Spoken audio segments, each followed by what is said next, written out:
Baik, kita mulai. Selamat pagi. Assalamualaikum warahmatullahi wabarakatuh. Waalaikumsalam warahmatullahi wabarakatuh. Ya, pada pagi hari ini kita akan diskusi untuk bab oksigen dan analisis rata-rata generasi, mata kuliah metode kuantitatif pemulihan tanaman yang harusnya diberikan pada pertemuan 12. Ya, jadi saya lihat masih ada satu lagi yaitu pertemuan 14 ya dengan Pak Hajriel dan Pak Willy ya.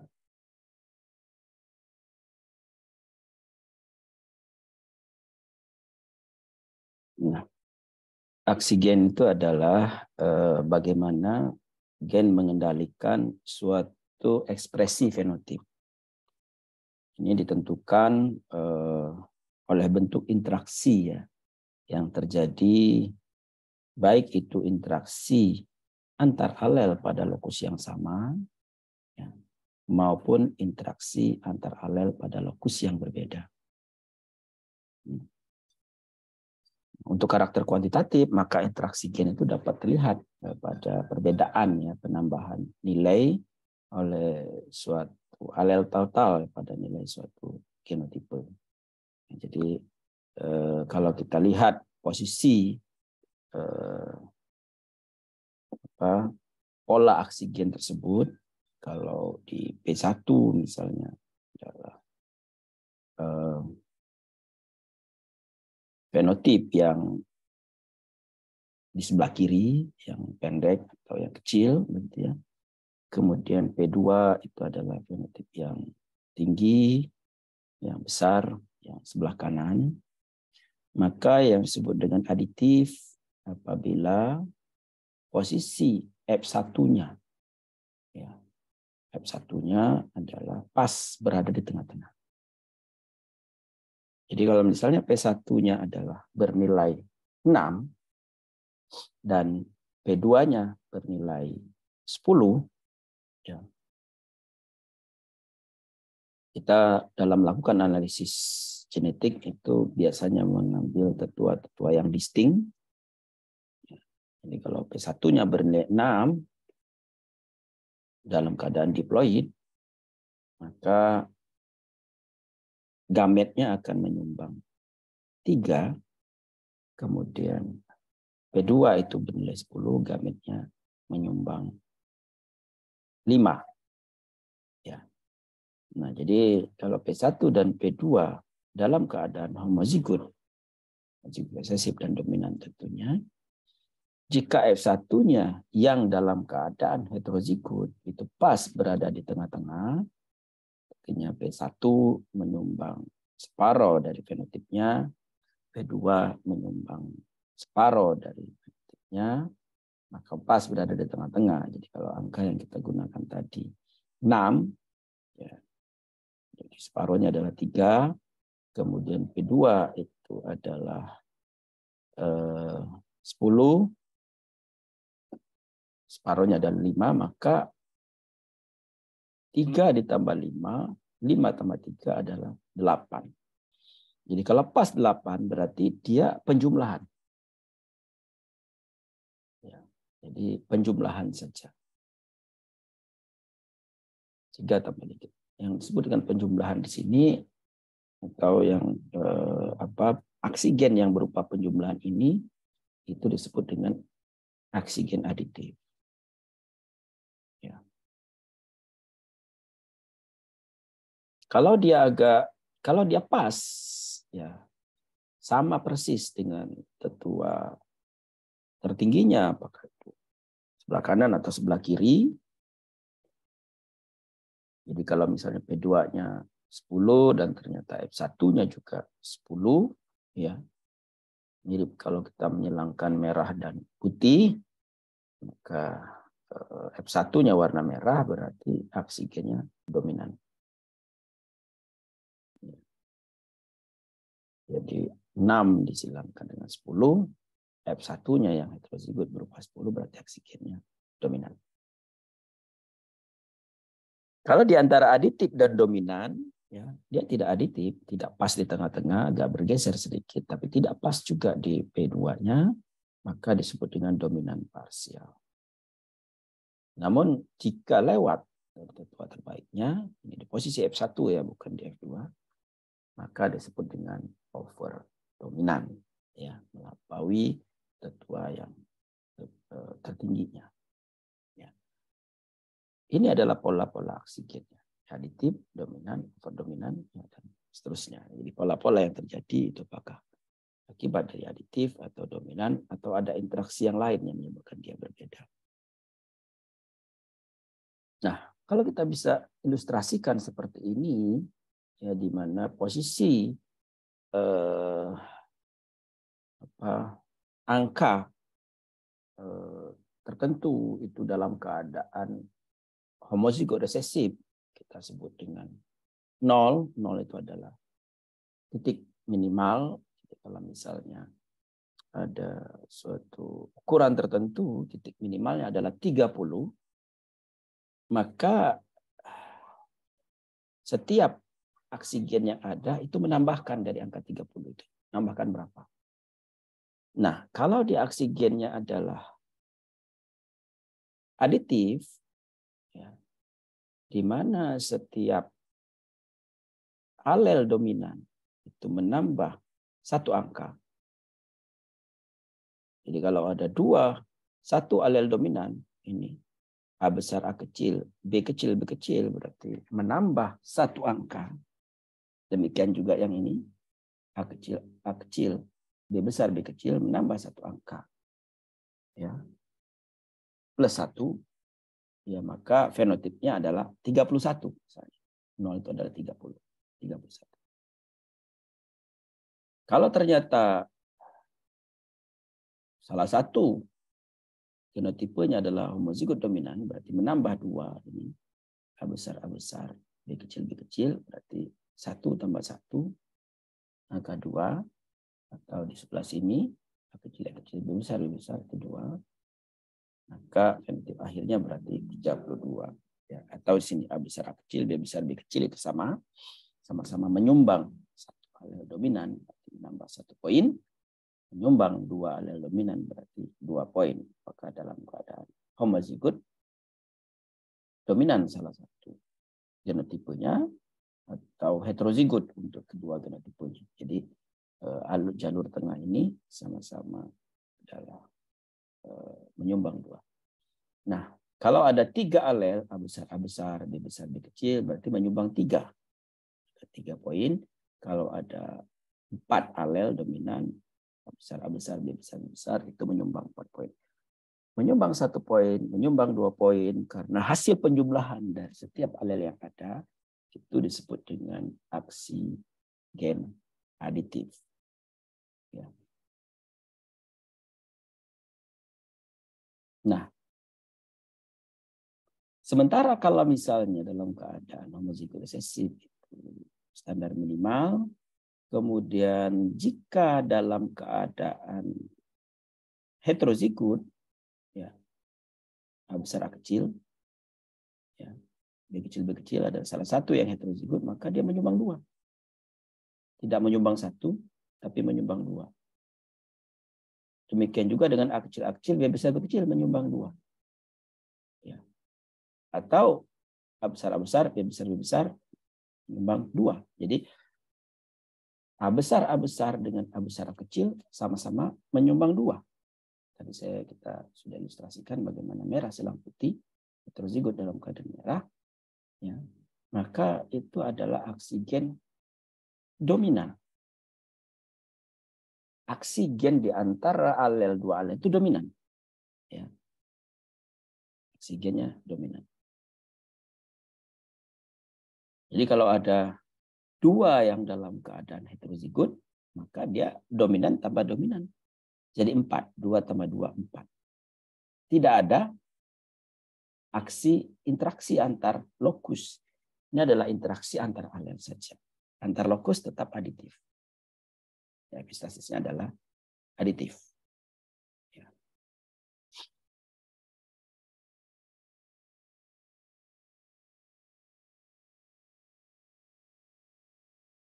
Nah, sedangkan jika ada dalam keadaan heterozigot, ya, maupun homozigot dominan, tapi tidak bertemu dengan alel yang resesif,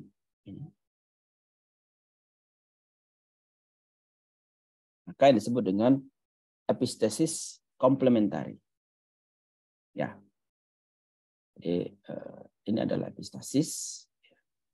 Nah, jika berada di atas itu, misalnya ini adalah homozigot untuk alel B, heterozigot untuk alel A, ya, lewat ya harusnya dia 2 poin, tapi dia 3 poin, ya, 3 poin dengan 3 poin itu over dominan, tetapi tidak ada interaksi antar lokus. Interaksinya antar alel yang over dominan. Ya, interaksinya antar alel. Sementara ini adalah interaksi antar lokus. Itu adalah ilustrasi saja. Ya. Nah, jadi epistasis itu melibatkan alel dari 2 gen pada lokus yang berbeda.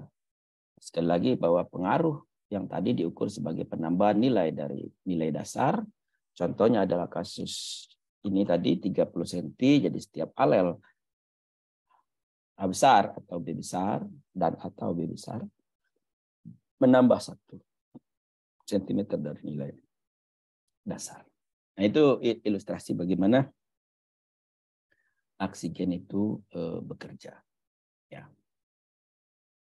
Nah, kemudian dari tadi kan sebetulnya kita hanya melihat rata-rata generasi saja. Rata-rata generasi saja.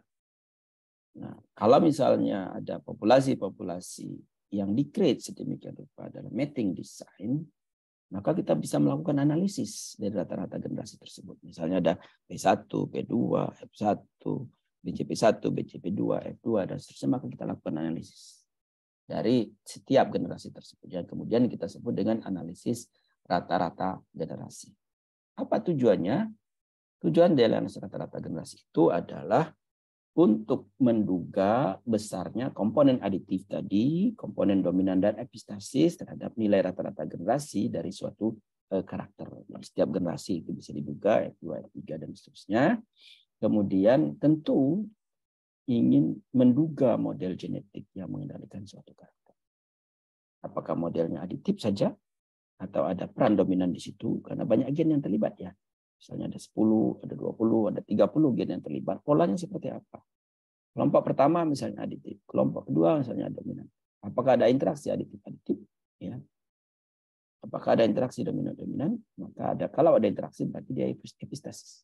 Kalau tidak ada interaksi berarti semua berperan sedemikian rupa, maka dia berarti aditif saja dan dominan. Itu polanya. Jadi pola model yang menduga model genetik yang mengendalikan suatu karakter, dan tentu perlu diuji kesesuaian model genetiknya. Apa betul model genetiknya seperti yang saya rekomendasikan. Sehingga ini berguna untuk menduga peran dari aksi gen aditif, dominan, atau epistasis terhadap ekspresi suatu karakter. Lebih banyak aditifnya, lebih banyak dominannya, atau nyata yang mana polanya itu adalah aditif dominan atau seperti apa, aditif dominan epistasis, atau aditif dominan epistasisnya polanya seperti apa. Dan tentu berguna untuk menentukan metode seleksi, ya, dan varietas yang akan dihasilkan. Di samping tentu reproduksi tanaman yang masih dapat dimanipulasi. Misalnya menyerbuk sendiri, itu metode seleksinya sudah jelas. Menyerbuk silang, metode reproduksinya sudah jelas. Jadi pola aksi gen ini mendukung biasanya karena tanaman itu telah terkonservasi selama bertahun-tahun, ya. Misal metode menyerbuk sendiri, tanaman menyerbuk sendiri, sudah dikonservasi selama bertahun-tahun, maka aksi gen yang ada itu adalah aditif. Sebagian besar dari tanaman menyerbuk sendiri itu aditif. Menyerbuk silang sebaliknya, konservasi itu dominan, ya. Sehingga kalau ingin dibalik, misalnya oksigennya harus banyak dominan pada tanaman itu sendiri, maka harus kembali lagi ke tanaman-tanaman yang dulu sebelum dilakukan intens seleksi. Jadi misalnya pada padi, kalau ingin mengarahkan ke padi hibrida di mana oksigennya adalah dominan atau subdominan, maka perlu dicari lagi tetua-tetua padi-padi yang dulu yang sebelum dilakukan seleksi ke arah aditif. Ya, maka teman-teman yang bekerja di padi itu mencari karakter-karakter yang kira-kira menyebabkan oksigen dominan itu muncul. Jadi misalnya biasanya berhubungan dengan penyerbukan silangnya, semakin besar penyerbukan silangnya, maka oksigen dominannya akan semakin besar. Nah, Bapak Ibu sekalian, di sini ada epistasis. Mating design yang bisa mengeksplor adanya epistasis adalah biparental, rata-rata generasi. Sementara mating design yang lain, misalnya di alel, North Carolina, Lancaster, ya, itu tidak bisa menduga epistasis. Bahkan kalau di alel, itu asumsinya tidak ada epistasis. Jadi oksigennya, model genetiknya adalah aditif dominan. Kalau ada epistasis, maka dia akan tidak sesuai dengan asumsi. Maka biasanya di beberapa tulisan, di beberapa penelitian menggunakan dua pendugaan, ya, dua mating design, misalnya di alel dengan di parental. Ini kaitannya dengan bagaimana rekomendasi yang diberikan setelah ada informasi tentang analisis rata-rata generasi. Jika oksigen aditif yang paling besar perannya, maka seleksi dalam populasi akan efektif mengakumulasi gen-gen aditif yang diinginkan. Maka kita hasilkan berupa galur murni. Ya, kalau tidak berupa galur murni, maka kita lihat tadi dalam keadaan heterozigot dia berada di posisi tengah-tengah. Jadi kalau tidak berupa galur murni, dia akan lebih rendah nilainya dibandingkan dengan tetua homozigotnya. Ya, dan tentu tidak diinginkan karena paritas harus lebih baik dibandingkan dengan sudah ada, dibandingkan dengan tetua sekalipun. Ya, jadi tidak disarankan kalau oksigen aditif itu adalah hibrida. Ya, hibrida. Jadi kalau hibrida memanfaatkan oksigen aditif karena bisa bukan memanfaatkan karena ada beberapa kasus yang oksigennya aditif, maka kita harus memilih tetua-tetua dalam keadaan homozigot dominan untuk karakter tersebut. Ya, kalau kita homozigot dominan resesif, maka dia akan berada di tengah-tengah, berada di antara keduanya. Biasanya beberapa karakter yang oksigen aditifnya ya harus dicermati lagi, jangan sampai F1-nya dalam keadaan heterozigot. Di lain pihak, nah ini, di lain pihak hampir semua karakter itu harus dalam keadaan heterozigot. Ya, jadi beberapa karakter yang aditif atau yang homozigot resesif, ya, contoh kasus itu adalah pada jagung manis dalam keadaan homozigot resesif, ya, maka satu kromosom itu harus dalam keadaan homozigot. Kalau tidak, dia menjadi tidak manis. Ya.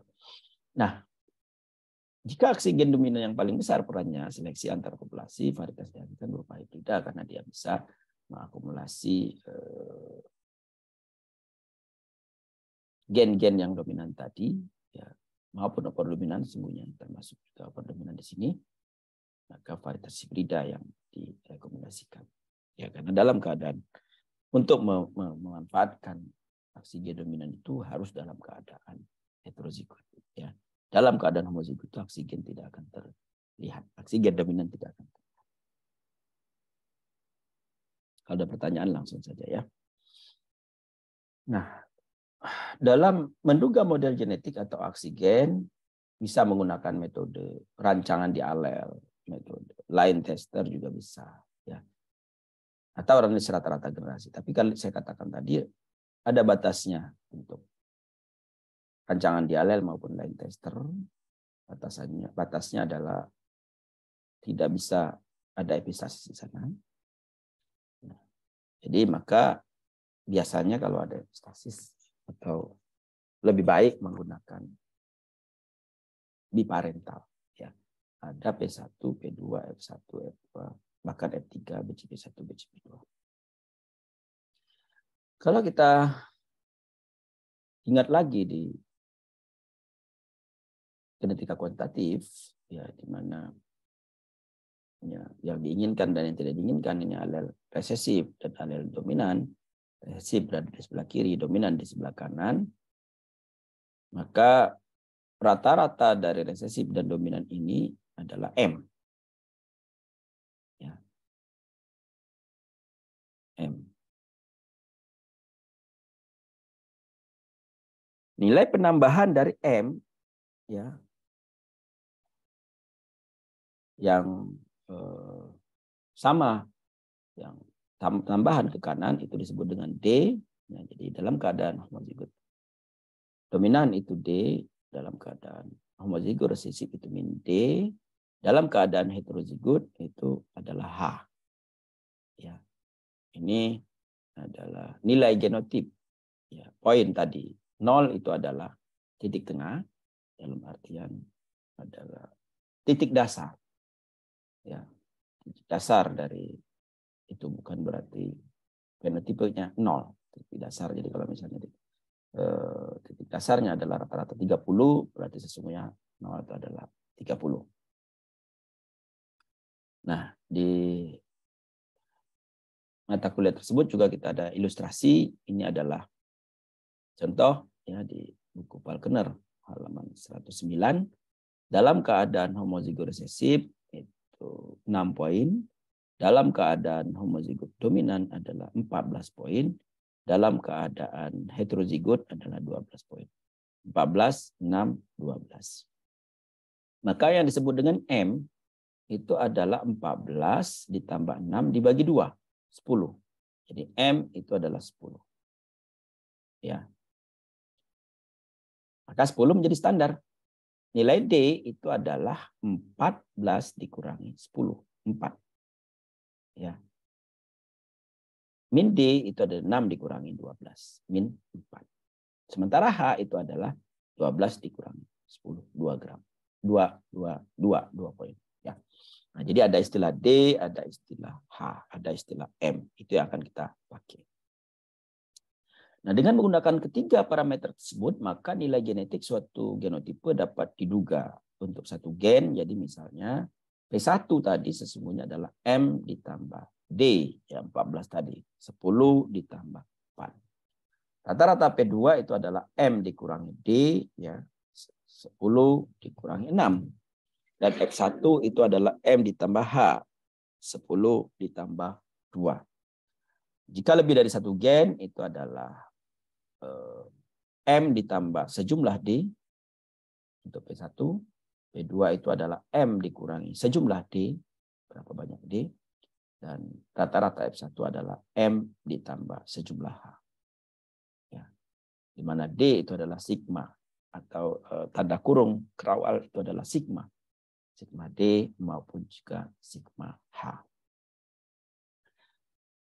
Dari persamaan tersebut, maka dapat diduga nilai ketiga parameternya, M, D, dan H. Jadi kalau M itu berarti P1 ditambah P2 dibagi 2. Sudah tadi ya, rata-rata P1 ditambah rata-rata P2 dibagi 2. Sigma D itu adalah P1 dikurangi P2 dibagi 2. Jadi kalau kita ambil di sini, ya ini, kalau kita kurangi, maka M-nya akan menghilang. Ini menjadi 2D, lalu P1 dikurangi P2, dibagi dengan 2. Kira-kira begitu untuk mendapatkan nilai D. Ya. Sementara H, saya kira sederhana saja. H adalah F1 dikurangi M. Ya. Nah, ketiga parameter tadi dapat digunakan untuk menduga rata-rata generasi lainnya. Apakah F2, BCP1, BCP2. Jadi kalau misalnya menggunakan P1, P2 itu adalah bisa kita pakai BCP1, BCP2 dan seterusnya juga bisa. Jadi misalnya ini contoh ilustrasi bagaimana kita menduga generasi F2 dari hasil sampling dari generasi F1. genotipe F1 itu adalah A besar A kecil, maka rata-rata generasi F2 adalah sebagai berikut ya. A besar A besar, kemudian A besar A kecil dengan frekuensi A besar seperempat, A besar A kecil setengah, dan A kecil seperempat. Nilai genotipenya kita lihat tadi P1 adalah M plus D, F1 adalah M plus H, dan P terbalik tadi, ini adalah P2, ini P1, M dikurangi D. Maka rata-rata genotipe F2 adalah hasil penjumlahan. Hasil penjumlahan dan perkalian. Seperempat dikali M ditambah D, seperempat M ditambah D, setengah M ditambah H, dan seperempat M dikurangi D. Jadi F2 itu adalah M ditambah setengah H. Jadi kalau seperempat M, seperempat D, setengah M, setengah H, seperempat M, min seperempat D, berarti seperempat D-nya menghilang. Seperempat M tambah setengah M tambah seperempat M jadi 1 M setengah H. Jadi F2 adalah M ditambah setengah H. Jadi kalau misalnya banyak gen yang terlibat, maka M ditambah setengah sigma H. Dengan cara yang sama diduga rata-rata generasi BCP1, BCP2 menjadi begini. Jadi kalau misalnya BCP1 adalah disilangkan dengan P1, berarti setengah frekuensi adalah A besar setengah lagi A besar A kecil. Misalnya. Maaf, kalau dengan P2 itu. Dengan P1 berarti setengah A kecil, setengah A besar A kecil. BCP2 setengah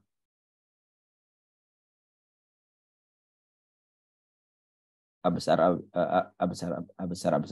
setengah A besar A kecil. Sehingga diperoleh BCP1 M plus setengah D plus setengah H. Dengan cara yang seperti ini tadi kita mencarinya. Ya. Nah, jadi hitungannya sederhana seperti itu saja sesungguhnya. Ya. Bagaimana D, H itu. Ya, D tadi apa, H itu apa.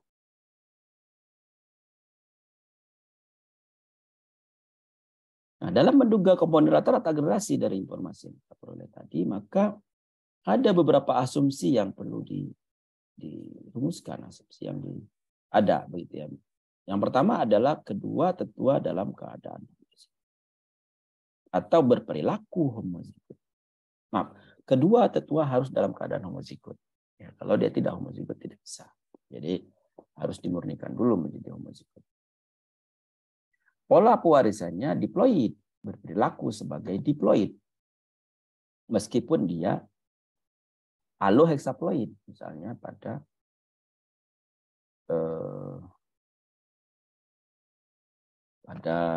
gandum misalnya.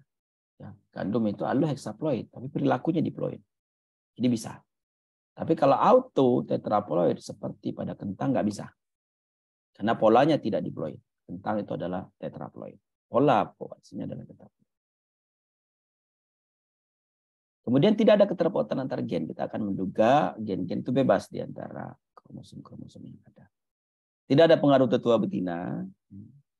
Tidak ada interaksi antar genotipe dengan lingkungan. Interaksi hanya terjadi antara dua gen dan dua alel. Ini adalah asumsi ya untuk melihat polanya, pola ini saya kira ya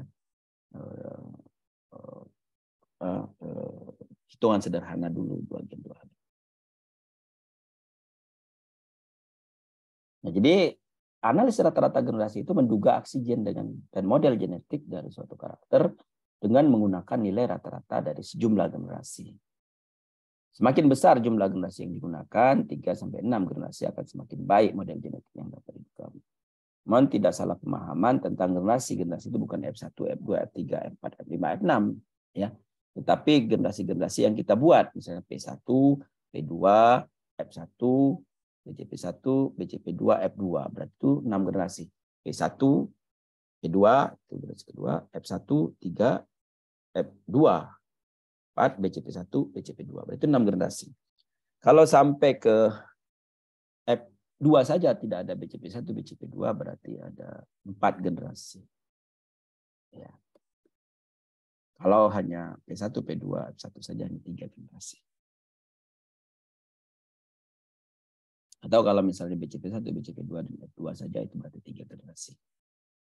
Nah, jumlah generasi yang ada ini menentukan kira-kira model yang akan dapat diduga. Ya.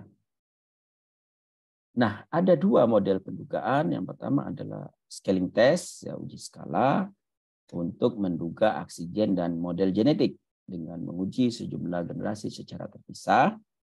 Yang kedua adalah joint scaling test, ya, uji skala gabungan untuk menduga aksi gen dan model genetik dengan menguji sejumlah generasi secara bersama-sama. Ini untuk melihat apakah ada interaksi atau tidak. Jadi kalau model sederhana saja, misalnya aditif dan dominan, tidak ada epistasis, maka kita bisa menggunakan uji skala, scaling test. Tapi kalau ada kemungkinan epistasis, maka kita bisa skala gabungan. Bagaimana pola epistasis yang ada. Ya. Mirip faktor tunggal dan faktorial. Gitu ya. Jadi kalau ada interaksi, maka kita gunakan joint scaling test.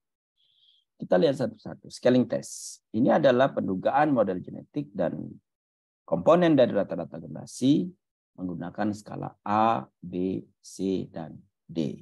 Ya, jadi skala itu adalah rata-rata generasi yang diamati dari nilai yang diduga oleh satu model genetik aditif dan dominan. Di mana model aksi gen aditif dominan itu adalah model yang paling sederhana dalam menjelaskan rata-rata generasi dari suatu karakter. Ya. Nah, jadi jika karakter yang diamati dikendalikan oleh aksi gen aditif dominan, maka apa-apa yang terjadi pada F2 observasi itu sama dengan F2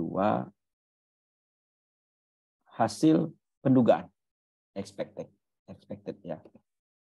Jadi F2 observasi sama dengan F2 yang diduga.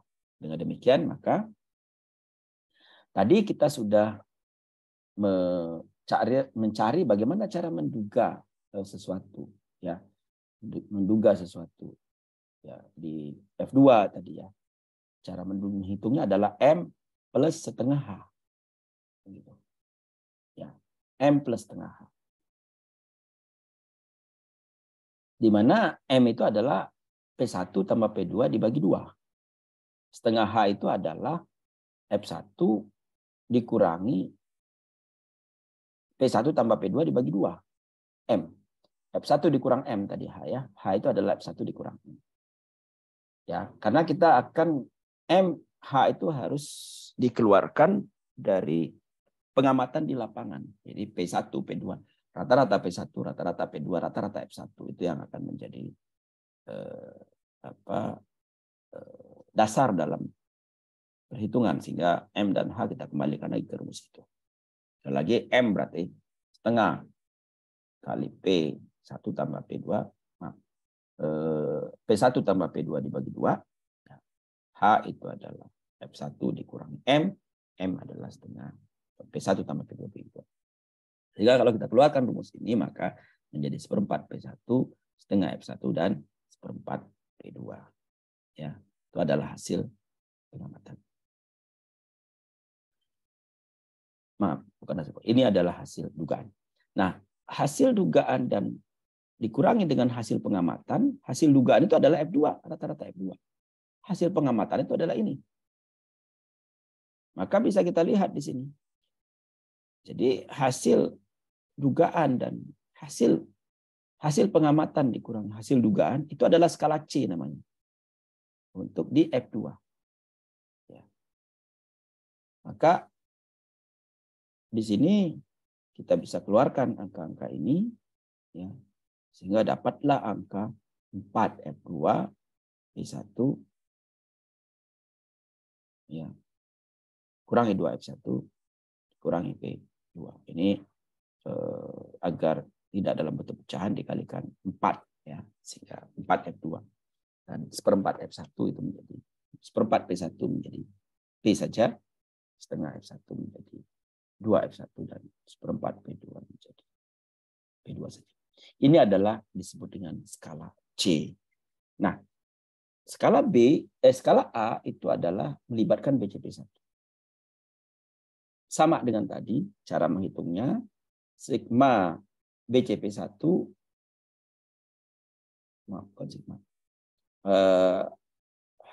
hasil pengamatan observe BCP1 sama dengan hasil pendugaan, dan harapannya begitu. Maka dapatlah A itu adalah 2 rata-rata BCP1 dikurangi P1 dan F1. B itu adalah dengan BCP2, ya, 2 BCP2 dan kurangi P1, P2 dan F1.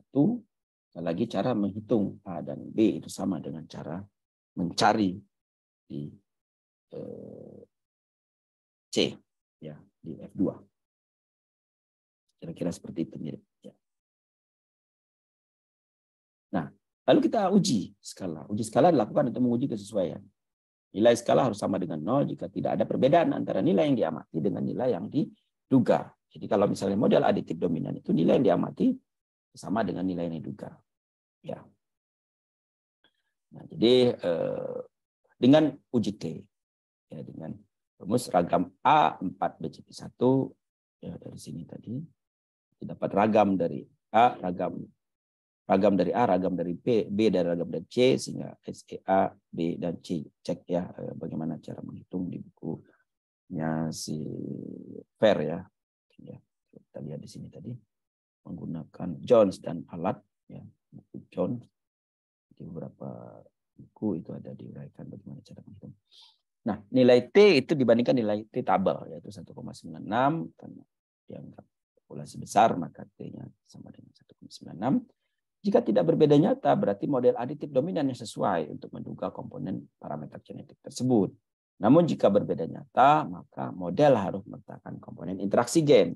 Dengan demikian, maka harus menggunakan model gabungan. Ya. Nah, uji skala dari ujian ini disebut dengan uji skala. Mother and Ching itu ada bukunya. Jadi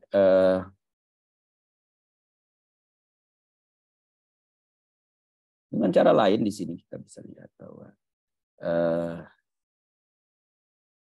komponen genetik itu pengaruh rata-rata M itu adalah di F2. Jadi rata-rata dari populasi itu maka harus betul-betul kita, karena di F2 itulah semua ada. Ya, rata-rata seluruh gen yang ada itu ada pada F2. Sementara BCP1, BCP2 itu untuk menduga aksi gen aditif, yaitu BCP1 dikurangi BCP2, dan pengaruh aksi gen dominan itu adalah H, itu dihitung dari sini. Ya.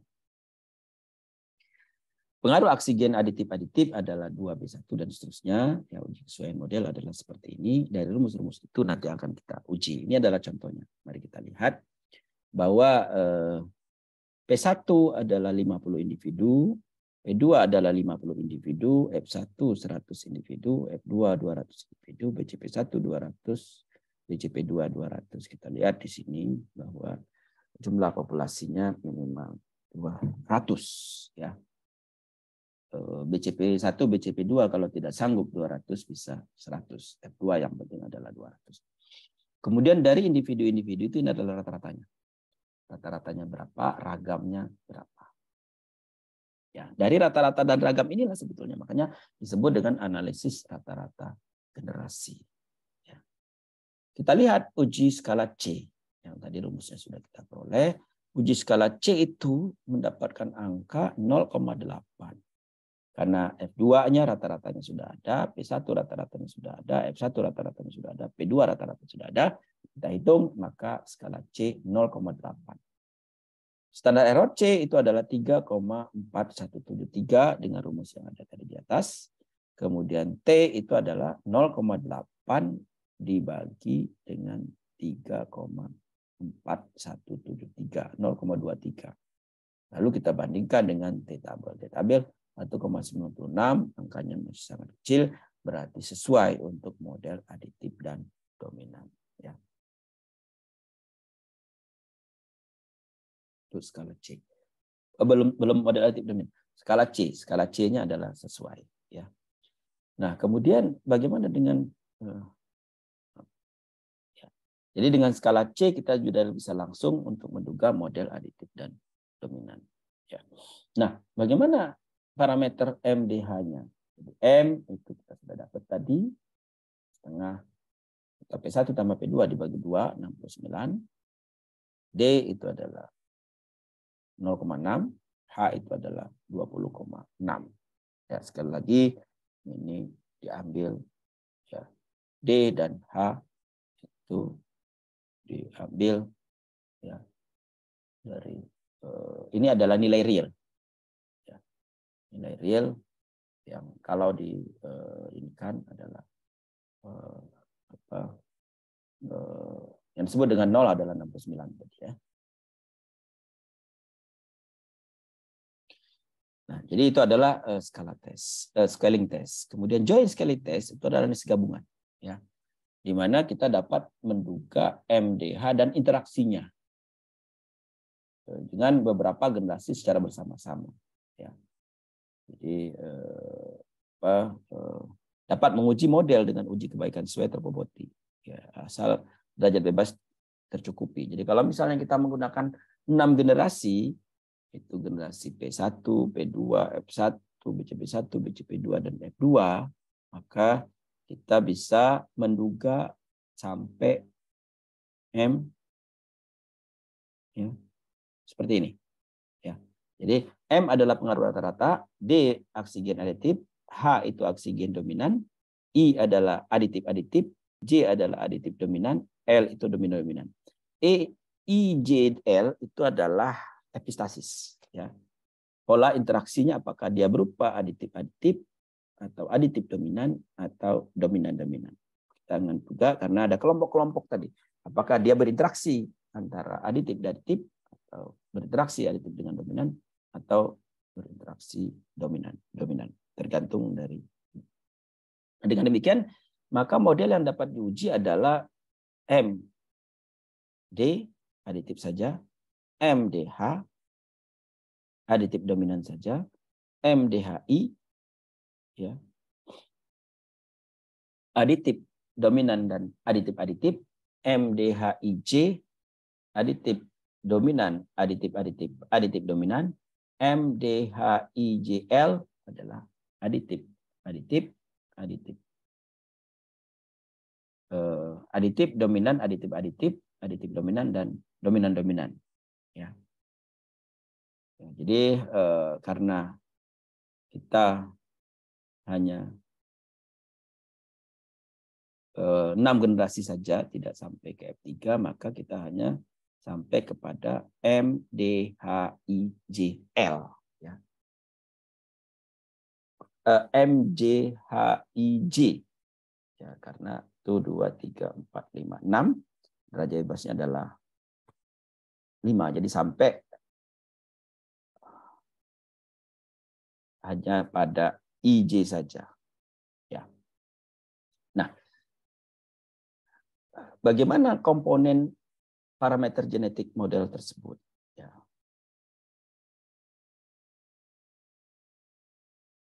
Ini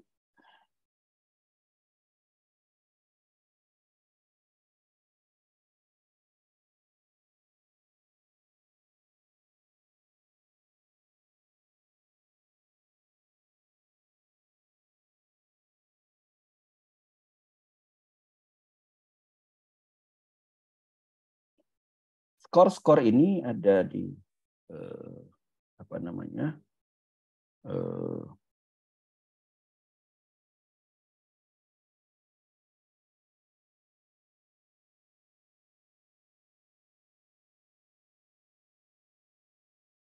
Ada di buku genetika, tapi sebetulnya bisa dicari ini di dalam genetika kuantitatif. Sebetulnya kita sudah pelajari juga, ya, dari mana 1, min 1, 0, 0, setengah, min setengah, misalnya seperti itu. Ya, ini sudah pasti angka-angka ini ya untuk model yang seperti ini. Ya, jadi M itu adalah 1, 1, 1, 1, 1, kemudian D itu adalah 1, min 1, 0, 0, setengah, min setengah. Kemudian H itu adalah 0, 0, dan seterusnya. Kemudian I itu dan seterusnya seperti ini. Ya.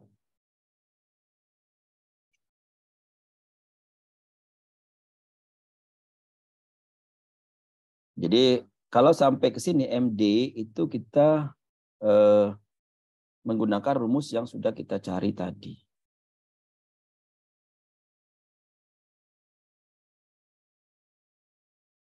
Ini.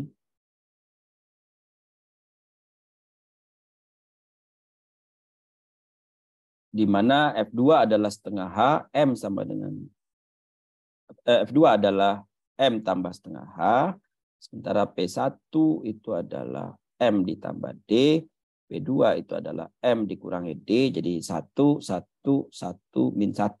Gitu ya. F1 itu 1 di sini, sementara 1 dan 1, sementara F2 itu adalah 1 dan setengah H. Jadi koefisien-koefisiennya itu adalah yang tadi saya hitung. Jadi P1 itu adalah M ditambah D, 1 koefisiennya, P2 itu adalah M dikurangi D, F1 itu adalah M ditambah H, jadi 1, F2 adalah M ditambah setengah H, D-nya tidak ada, BCP1 itu adalah M ditambah setengah D setengah H, BCP2 adalah M dikurangi setengah H. Jadi kalau kita cari epistasisnya ya di beberapa buku, koefisiennya adalah seperti ini. Nah, ini ya P1, P2, F1 dan 2. Ini adalah contoh di bukunya Singkoderia kalau tidak salah. Untuk jumlah anakan sorghum dengan model aditif dominan. Ya. Di mana ada nilai rata-ratanya, kemudian ada nilai ragam. Maka tetap penting mencari rata-rata dan ragam. Rata-ratanya berapa, ragamnya berapa. Dari masing-masing ragam kemudian akarkan. Akar ragam adalah standar error. Maka pembobot di sini adalah 1 dibagi dengan standar error kuadrat. Dapatlah angka ini. Ini adalah dari ragam. Nah, dengan koefisien yang seperti ini. Ya tadi, M1, 0. Karena modelnya adalah aditif dominan. Jadi kalau modelnya aditif dominan berarti kita ambil hanya segini saja. Kalau model aditif dominan dan epistasis aditif modelnya akan sampai ke sini. Kalau sampai ke J modelnya sampai ke sini.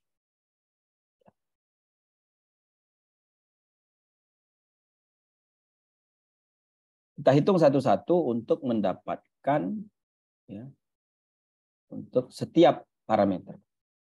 Ya. Untuk parameter M,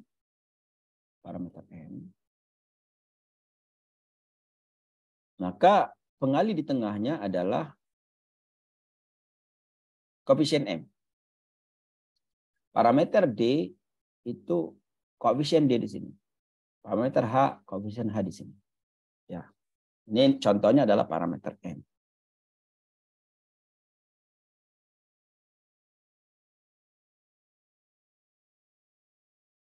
Nah, parameter M ini koefisien MDH-nya adalah ini. MDH. Ya, jadi kalau misalnya M-nya itu adalah 1, maka koefisien M dikalikan bobot. Ya. Jadi 1 dikalikan koefisien M, 1 dikali 1 di sini, kemudian dikali 16, maka muncul angka 16. Koefisien D itu adalah 1 juga tadi, maka 1 dikali 1 dikali 16. Sampai selesai semua. Sementara rata-rata itu adalah koefisien M dikalikan nilai rata-rata 1,4 dikalikan bobot. Ini adalah rata-rata. Koefisien angka rata-rata di sini. Ya, jadi 1 dikalikan 16 dikalikan 1,4. Jadilah 2,3. Nah, dari semua angka-angka ini maka dibuatlah matriks. Ya, adalah matriks. Jadi M dikali 16, D dikali untuk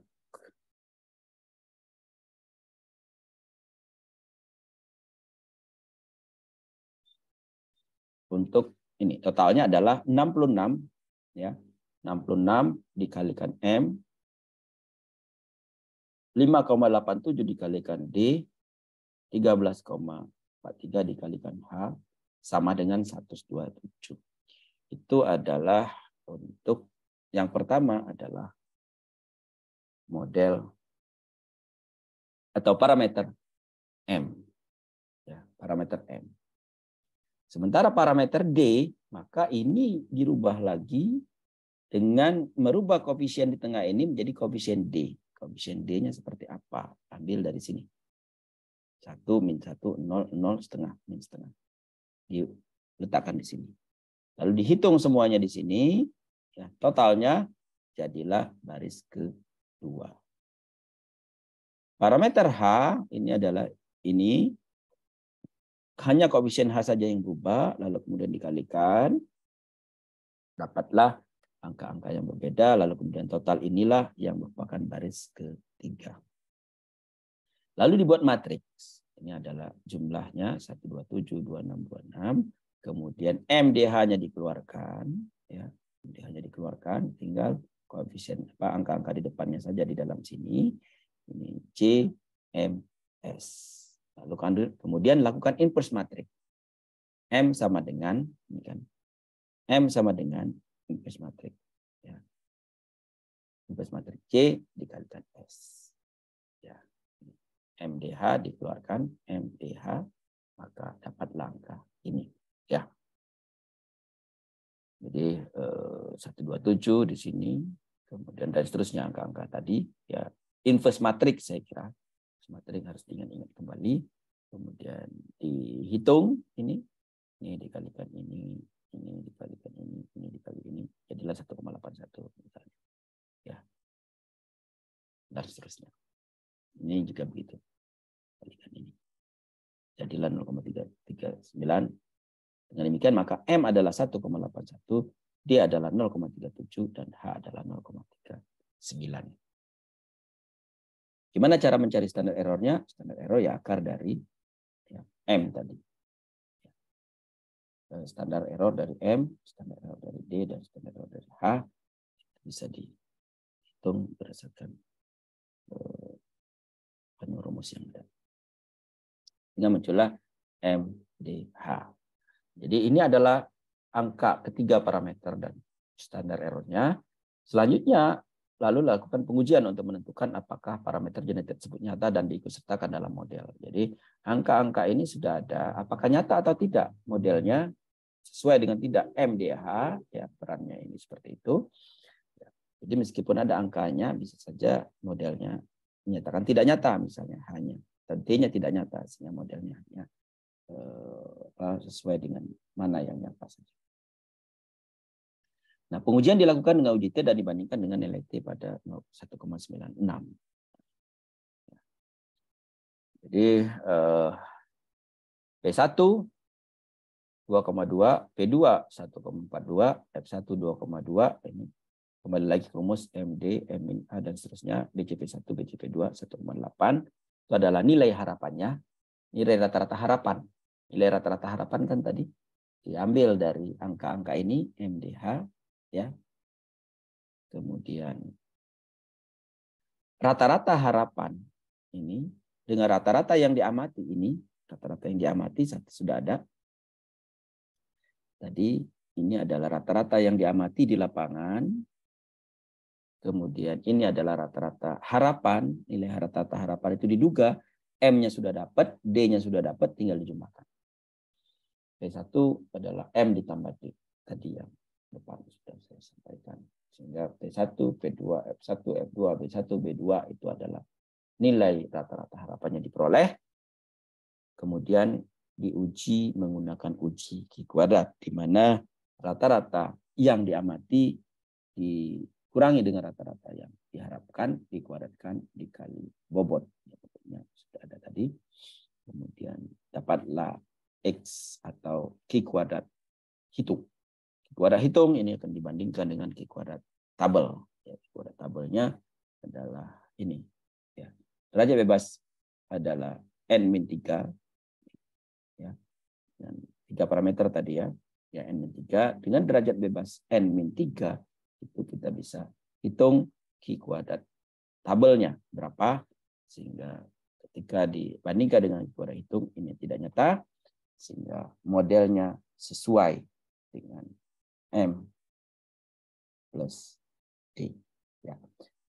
Maksud saya modelnya adalah MDH. Ya. Jadi kalau sudah sesuai, maka kita stop, berarti modelnya MDH. Kalau tidak sesuai, kalau di luar ternyata berbeda nyata, maka kita harus cari model yang pas. Mana model yang paling sesuai? Apakah itu MDHI, ya, MDHIJ,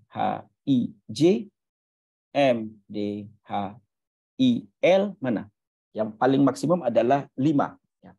MDHI, J, MDHIL, ya, atau apa? MDHL, MDHJ, begitu ya. Jadi, sampai menemukan mana yang tidak nyata. Kalau banyak yang tidak nyata di situ, maka kita ambil Q kuadrat hitung yang paling kecil, karena kita menggunakan Q kuadrat kan ya, mirip kita menduga sebaran di F2 dengan 121 misalnya 31. Kalau misalnya ternyata model-modelnya itu semuanya atau berapa tidak nyata, maka kita akan ambil X hitung yang paling kecil, karena itu yang paling mendekati antara nilai yang diamati dengan nilai yang diharapkan. Ya. Nah, dari situ akan kelihatan bahwa apakah modelnya itu adalah aditif, dominan, atau ada epistasis. Ya. Maka selanjutnya kita bisa mendapatkan heritabilitasnya. Ya, arti sempit, arti luas, ini yang paling sederhana sesungguhnya. Ya. Jadi dari heritabilitas itu akan bisa kita lihat heritabilitas arti sempit seperti apa, heritabilitas arti luas seperti apa, lalu dari selisih heritabilitas arti luas dan arti sempit itu kita mendapatkan ragam aditif, komponen ragam aditif, dan seharusnya sesuai antara apa yang kita duga tadi dengan heritabilitasnya. Jadi kalau modelnya MDH, ada kemungkinan peran aksi gen dominannya ada, maka akan tercermin dari heritabilitas arti sempit dan luasnya. Saya kira itu ya, kalau ada yang disampaikan. Pertanyaan silakan.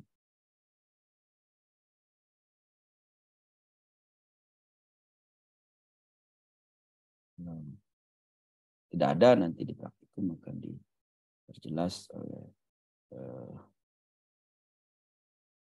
Pak Arya dalam menggunakan software atau menggunakan Excel. Yang paling sederhana adalah menggunakan Excel. Ya. Software Excel maksud saya, yang lebih kompleks itu. Kalau Excel sudah ada cara menghitungnya, bisa kita telusuri. Ya, sementara kalau menggunakan SAS itu listingnya harus diperhatikan betul. Kalau tidak ada, kita cukupkan sampai di sini. Terima kasih atas perhatian Bapak Ibu semua. Ya, mohon diisi. Sedikit. Ya, gimana Pak Undang? Sedikit, Prof. Ini Prof terkait dengan tadi yang persyaratan antara menyerbuk sendiri menyerbuk silang kan ada beda ya Prof ya tentang homozigositasnya. Sekarang bagaimana dengan seperti kayak cabai itu kan yang intermediate tuh gimana Prof? Masuk ke mana nanti dalam penghitungannya? Ya, baik, saya isi presensi dulu pertemuan 12 ya.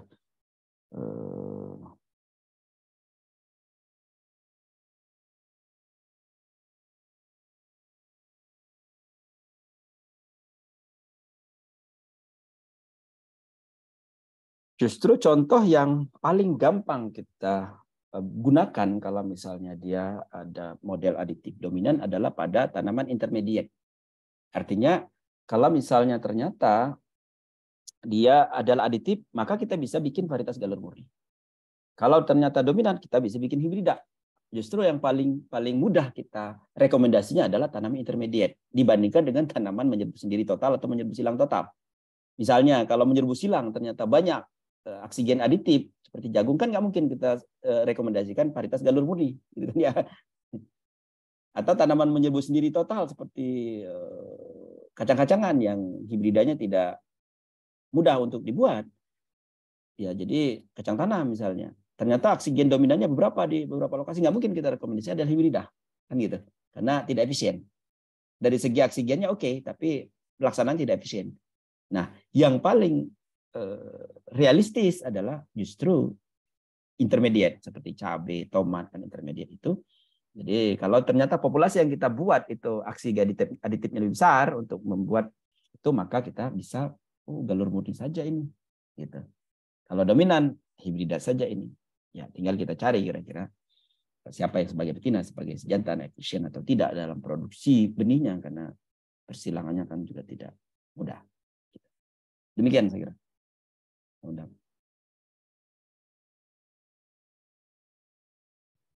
Terkait tadi Pak, sorry, yang kalau di alel nggak bisa ya, karena harus ada populasi backcrossnya itu ya. Ya, kalau di alel itu di alel sudah ada masuk dalam asumsi tidak ada interaksi antar lokus. Dan kalau di alel justru diuji tuh. Dengan menguji B. B itu kan adalah interaksi antar lokus. Kalau B-nya nyata, berarti ada interaksi antar lokus.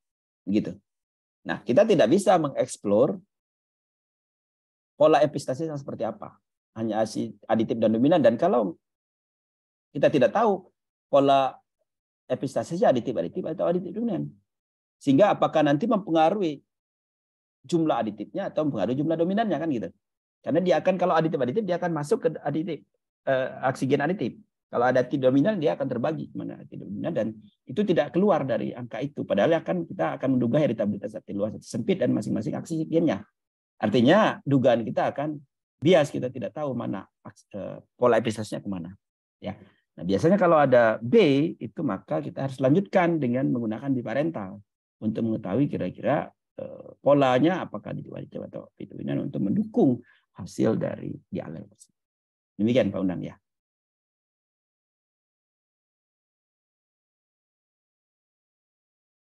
Satu lagi Prof, tadi yang terkait dengan DB Prof, itu kan dikurangi 3 itu parameter. Saya kurang paham parameter gimana Prof ya? Parameter kita menggunakan MDH tadi ya. Maka MDH itu. MDH itu berarti kalau ada L berarti 4 Prof ya pengurangnya untuk DB. Iya, kita akan menggunakan 3, tidak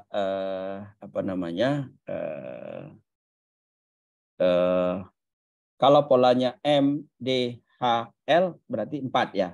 MDHI berarti 4 juga gitu ya. Maka tadi kan kita tidak bisa menggunakan MDHIJL karena kan 6. Jadi 0 nanti pengurangnya.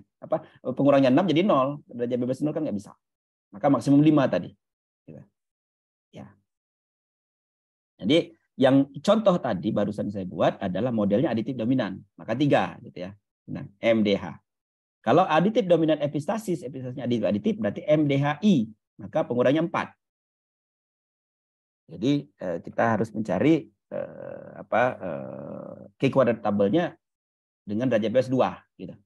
Berapa? Derajat bebas 2 kalau nggak salah 5, ya. Kalau derajat bebas 1 3, derajat bebas 2 5, kalau tidak salah.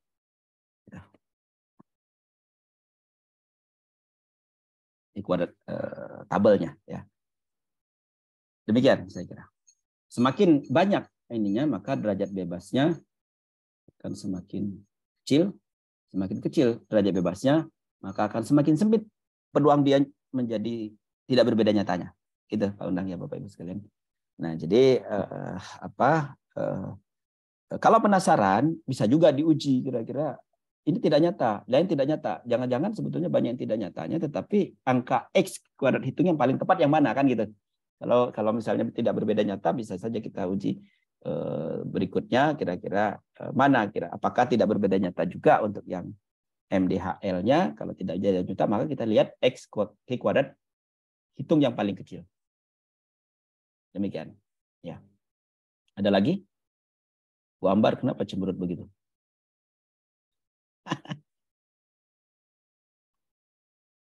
Nyimak, Prof. Menyimak. Baik, kalau tidak ada, mudah-mudahan nanti Mohon izin, Prof. Gimana? Boleh bertanya? Silakan. Memang kita tempatnya diskusi sekarang. Kalau untuk pola pewarisan ini, kalau untuk spesifik, uji analisis rata-rata generasi ini berlaku atau tidak? Yang pertama. Kemudian Gimana? Pola pewarisan apa? Kalau untuk yang analisis generasi ini, kalau persilangannya interspesifik. Oh, kedua, tadi asumsinya itu tidak ada interaksi genetik. Apakah dalam pemilihan P1 dan P2 itu kita harus menguji dulu kumpulan koleksi kita itu melihat tidak ada interaksi genetik lingkungan pada populasi yang kita punya, atau itu hanya asumsi di studi literatur saja? Makasih, Prof.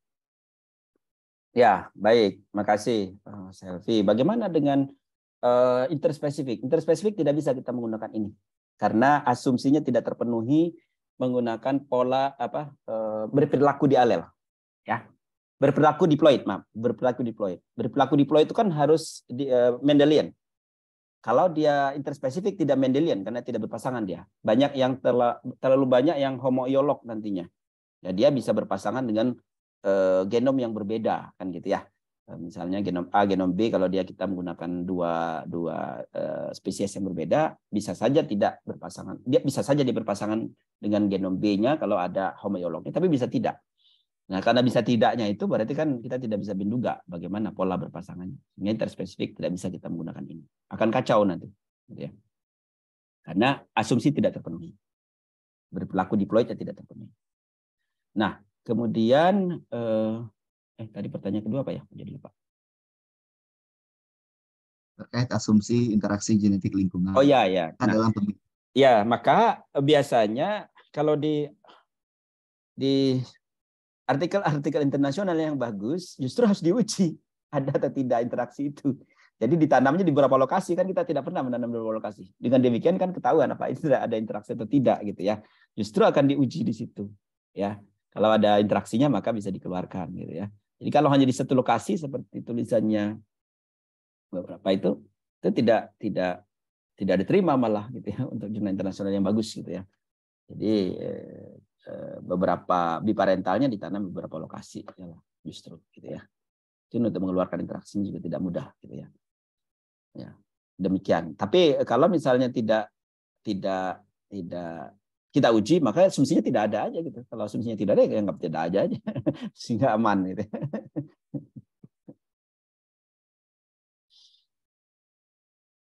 Baik, makasih. Saya kira cukup ya. Terima kasih atas perhatian Bapak Ibu semua. Sampai jumpa di lain kesempatan. Assalamualaikum warahmatullahi wabarakatuh. Waalaikumsalam warahmatullahi wabarakatuh.